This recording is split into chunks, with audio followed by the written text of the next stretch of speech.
بسم الله الرحمن الرحيم. السلام عليكم ورحمة الله وبركاته. وكما راعي سعيد تليها القسام إسرائيل دشي كدب صدن يشان سنة أو الرادنية حقين لبودلي maxaan ka ognahay sababaha ninkan Israa'iil ay mudadaasi uga harsan weyday maxaan kala soconaa boggiisa taariikheed ee shaqada iska caabinta wuxuuse dilkiisa ka bedelayaa jiritaanka heshiiska xabad joojinta ee Gaza.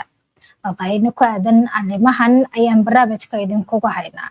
Sidoo kale waxaan barnaamijka ku eegaynaa caawa xiisadda Afghanistan iyo Pakistan oo laga digayo inay kicin karto dagaal adag oo ka dhex qarxa bariga Aasiya.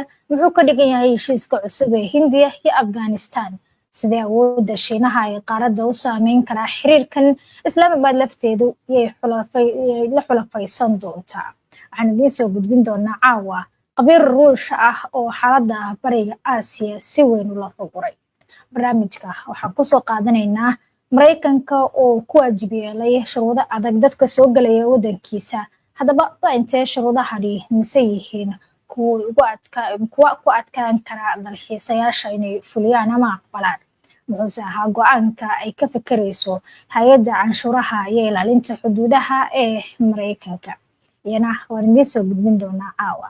Mareykanka ayaa waxa uu dheendheen ku wadaa inuu ku waajib yeelo shuruudo adag dadka soo galaya waddankiisa, iyadoo mas-uuliyiinta Mareykankuna ay bilaabeen inay si dhab ah uga fiirsadaan in la baaro akoonnada baraha bulshada ee dalxiisayaasha ka hor inta aan loo ogolaan inay soo galaan gudaha Mareykanka, iyadoo loo marayo qorshayaal cusub oo ay ka fikirayso hay-adda ilaalinta xuduudaha ee Mareykanka.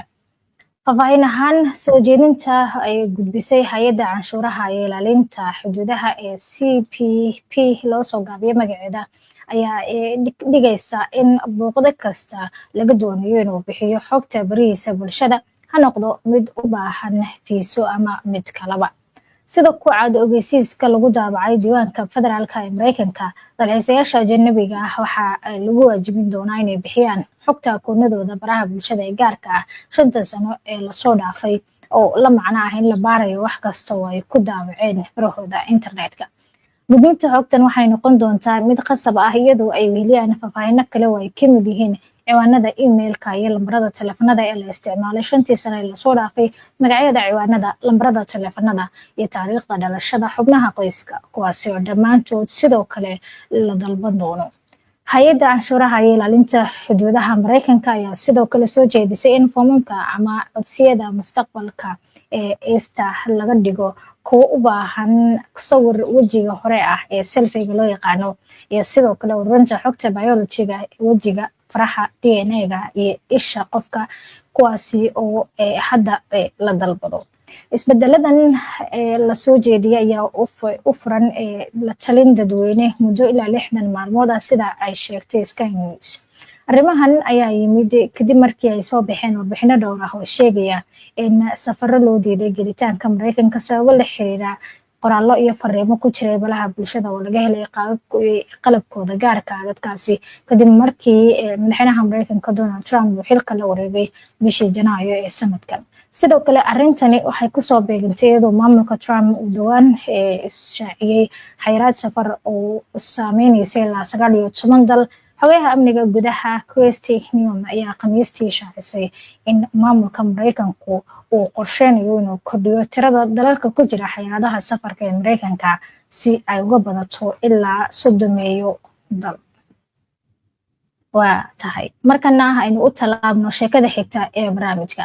khilaafka xadka ee Afghanistan iyo Pakistan u dhexeeya ayaa dhinac kale waxa uu u rogi karaa bariga Aasiya, isagoo oo dagaal ku soo jiidi kara dalalka kale ee gobolka ama bariga Aasiya la wadaaga labadan dal. Sida lagu sheegay maqaal uu qoray Yuri Kostenotov oo Ruush ah kuna xeeldheer xiriirada caalamiga ah, xiisadda hadda u dhaxaysa dalalka Pakistan iyo Afghanistan ayaa mustaqbalka dhow waxay kicin kartaa dagaal hubeysan oo ballaaran oo ka dhex qarxa bariga Aasiya, kaasi oo ay furinayaan dano iskhilaafsan oo u dhexeeya quwadaha waaweyn ee gobolkaasi. Isoo dhawaashaha u dhexeeya Kabul iyo New Delhi oo ku imaanaya qasaraha Islaamabad waxa uu dhalin doonaa isbedelo istiraatiiji ah oo qoto dheer, waxaana uu keeni karaa dagaal aan sinayn, mid jabaadeed ama mid dagaal toos ah noqon kara. horaantii bishan December taliyaha guud ee ciidamada Pakistan Asim Munir ayaa sheegay in mas'uuliyiinta Kabul ay tahay inay kala doortaan taageerada kooxda Tahriik Taliban ama ilaalinta xiriirka ay la leeyihiin Islamabad. Arrintan taageerada ay mas'uuliyiinta Afghanistan siiyaan Taliban-ka ka dagaalanta Pakistan ayaa marka loo eego aragtida Islamabad caqabad weyn oo jirta, waana mid ka mid ah ilaha ugu waaweyn ee abuura xiisadaha ku dhex jira xiriirka laba geesoodka ah ee dalalkan ka dhexeeya. Arrintaasi uu ku daray in xaaladda dadka Afghanistan xadka Afghanistan bakiga sidoo kale ee Pakistan oo xadkiisu gaarayo ilaa qiyaastii 2600 oo kiiloomitir ama waxa loo yaqaan xariiqda Duran oo Kabul aysan aqoonsanayn ay sanadihii lasoo dhaafay lagu arkay koror xiisadeed oo tiro badan. bishii Oktoobar ee lasoo dhaafay dagaalo culus ayaa ka dhacay xadka labada dal. Pakistan ayaa sidoo kale fulisay duqeymo gudaha Afghanistan dhul ah ka dhacay, iyadoona xaqiijisay inay beegsatay salbi ay leeyihiin kooxo la xiriira Taliban-ka Pakistan ka dagaalamo oo lala xiriirinayo hoggaanka Afghanistan marka laga soo tago ciidanka xoreynta Balochistan iyo ururo kale. Islamabad waxay sidoo kale ku eedeysay Kabul inay kala shaqeynayso Hindiya falal cadowtinimo iyada ka dhana, balse mas'uuliyiinta Afghanistan si buuxda ayay u beeniyeen eedeyntaasi loo jeediyay iyagoo carabka ku adkeeyay inaysan martigelin dagaalamayaal ka tirsan Taliban-ka Pakistan, islamarkaana aysan u ogolaan doonin cid kasta inay dhulkooda u adeegsato waxyeelada dalal kale loo geysanayo. Mas'uuliyiinta Kabul ayaa intaasi kusii daray eedeyn ah in Pakistan ay taageerto kooxo kasoo horjeeda jiritaanka dowladooda. 19 Oktoobar labada dhinac ee dagaalamaya ayaa kala saxiixday heshiis xabad joojin ah. Kadib waxaa dhacay 3 wareeg oo wadahadalo ah, balse dadaaladaasi ma aysan keenin nabad waarta, inkastoo mas'uuliyiinta Afghanistan ay Pakistan iyo beesha caalamka u xaqiijiyeen inay ka go'an tahay fulinta qodobadii lagu heshiiyey. dabayaaqadii November, dowladda Afghanistan waxay Hindiya ka codsatay inay ballaariso ganacsiga u dhexeeya labada dal, islamarkaana ay furto dekedda maraakiibta oo ku taala dhulka Afghanistan si loo xoojiyo xiriirka New Delhi loona raadsado beddelka Pakistan kadib iska horimaadyo xuduudeed oo soo noqnoqday xiritaanka marinada u dhexeeya labadaasi dal. intii lagu jiray wadahadalada, wasiirka warshadaha iyo ganacsiga ee Taliban Haji Nuruddin Azizi ayaa New Delhi waxa uu ka codsaday inay ka gacan siiso abaabulka qadad maraakiib oo joogto ah si loo dhoofiyo badeecadaha Afghanistan iyadoo loo marayo dekedda Jabahar ee Iran oo ay maamusho Hindiya, sida ku xusan bayaan ay soo saartay wasaaradda Afghanistan. Azizi ayaa New Delhi kula kulmay wasiirka dowladda ee ganacsiga ee Hindiya Jitendra Prasada, halkaasi oo ay kaga wada hadleen fursado maalgashi, bilaabista mashaariic wadajir ah iyo fududeynta gelitaanka dhoofinta Afghanistan ee suuqyada gobolka, sida ay wasaaraddu xaqiijisay. wasaaradda ganacsiga ee Afghanistan ayaa sheegtay in Azizi uu ka shaqeeyay dejinta habraacyada fiisaha ee ganacsatada Afghanistan, islamarkaana uu soo bandhigay rajooyin iskaashi oo ku saabsan qaybo badan oo muhiim ah.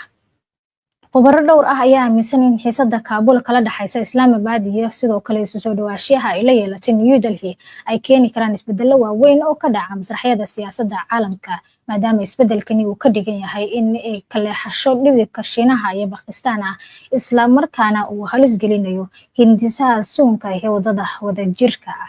waxaana uu sharaxayaa in dhacdooyinkan dhowaan dhacay ay muujinayaan in ganacsiga Hindiya uu noqday mudnaanta Afghanistan, maadaama dhoofinta Afghanistan ay hadda inta badan marto dekedda Jabahar ee Hindiya, taasi oo ka dhigan in Afghanistan ay ka xoroobayso saameynta istiraatiijiyadeed ee Islamabad iyo Beijing, islamarkaana ay suurtagal noqoto dhismaha isbahaysi goboleed oo cusub oo ay la yeelanayso Hindiya iyo Iran.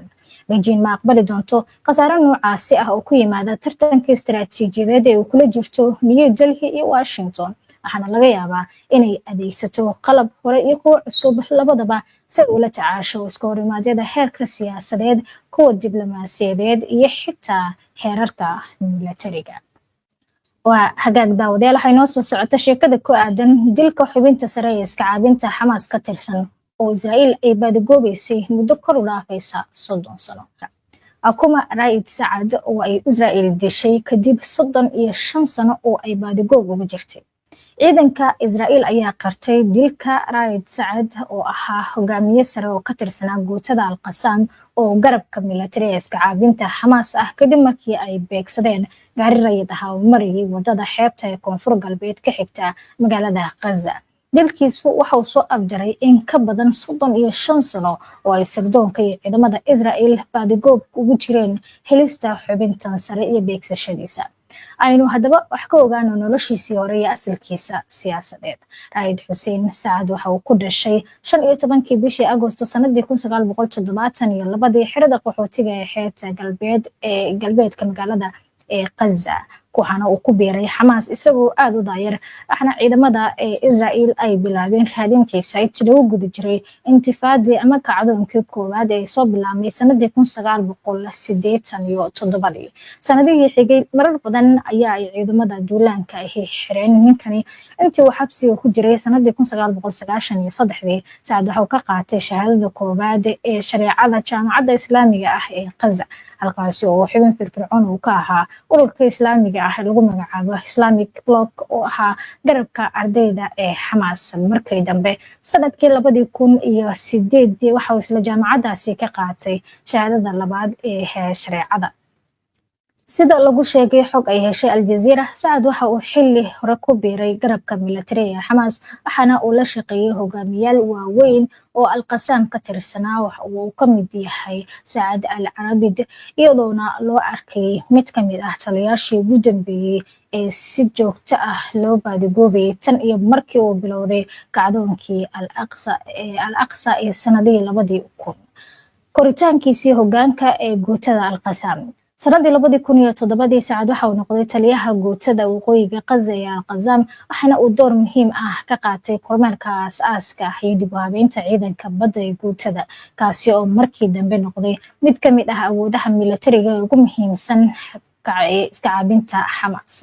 sanadii 2015 Saacad waxaa loo magacaabay madaxa qaybta howlgallada, waxaana uu xubin ka noqday golo military oo yar oo kormeerayay hogaanka guutada Al-Qassam ee Gaza. guddigani waxaa ka mid ahaa shakhsiyaad sare sida Maxamed Al-Dayf iyo Marwan Ciise, waxaana uu ka shaqeynayay intii u dhaxaysay sanadihii 2012 ilaa 2021. Israa'iil ayaa Saacad ku eedeysay inuu mas'uul ka ahaa qorsheynta howlgallo waaweyn. sida ay sheegayaan eedeymaha, Israa'iil waxa uu kormeeray 2 hindise oo istiraatiiji ah oo saldhig u noqday diyaargarowga Xamaas ee howlgalkii Duufaan Al-Aqsa, dhismaha cutubiyad dagaal oo gaar ah, iyo sidoo kale diyaarinta qorshaha loo yaqaano derbiga Jericho, kaasi oo Israa'iil ay ku doodeyso in loogu talagalay la tacaalida qaybta Gaza ee ciidanka Israa'iil. guuldarooyinkii sirdoonka iyo isku dayadii dilkiisa. intii uu socday dagaalkii dhawaan ka dhacay Gaza, ciidamada Israa'iil waxay ku andacoodeen in Saacad lagu qabtay weerarkii lagu qaaday isbitaalka caafimaadka Al-Shifa bishii Maars ee sanadkii 2024. waxayna daabaceen sawir ay ku sheegeen inuu kaga muuqdo isaga oo ka mid ah dadka la xiray. ciidanku markii dambe waxay qarteen in sheegashadaasi ay been ahayd, taasi oo muujisay farqi weyn oo dhanka sirdoonka ah oo ku saabsan halka uu ku sugnaa ninkan. intii uu dagaalku socday, Saacad waxa uu ka badbaaday isku dayo dilal oo dhowr ah oo lala maagana. mid ka mid ah kuwii ugu waaweynaana waxa uu dhacay bishii May ee sanadii 2024, markaasi oo ciidamada Israa'iil ay duqeeyeen xaafad deegaan ahayd oo ku taala xerada xeebta iyagoo isku dayaya inay dilaan Saacad. kadib guuldaradaasi, warar ayaa sheegaya in ciidanka Israa'iil ay ballan qaadeen bixinta abaalmarin dhan ilaa $800,000 si loo helo xogta horseedi karta ninkan dilkiisa. 2 toddobaad ee ka horreysay dilkiisa, Israa'iil waxay 2 jeer oo kale isku dayday inay disho Saacad, balse way ku guuldareysatay. Ciidamadii Sabtida markii la aqoonsaday isagoo uu ku safrayay gaari ay la socdeen ilaalo, ciidamada Israa'iil ayaa isla markiiba waxay fuliyeen duqeyn cirka ah oo sababtay geeridiisa. isagoo ka faaloonaya dilkan, cilmibaare dhanka amniga ah oo lagu magacaabo Rami Abu Zubaydah ayaa sheegay in Israa'iil aysan u arkin xabad joojinta Gaza dhamaadka dagaalka, balse ay u aragto weji cusub oo howlgallo ah oo lagu fulinayo qalab aamusan iyo sidoo kale saadaal saxnaan badan leh.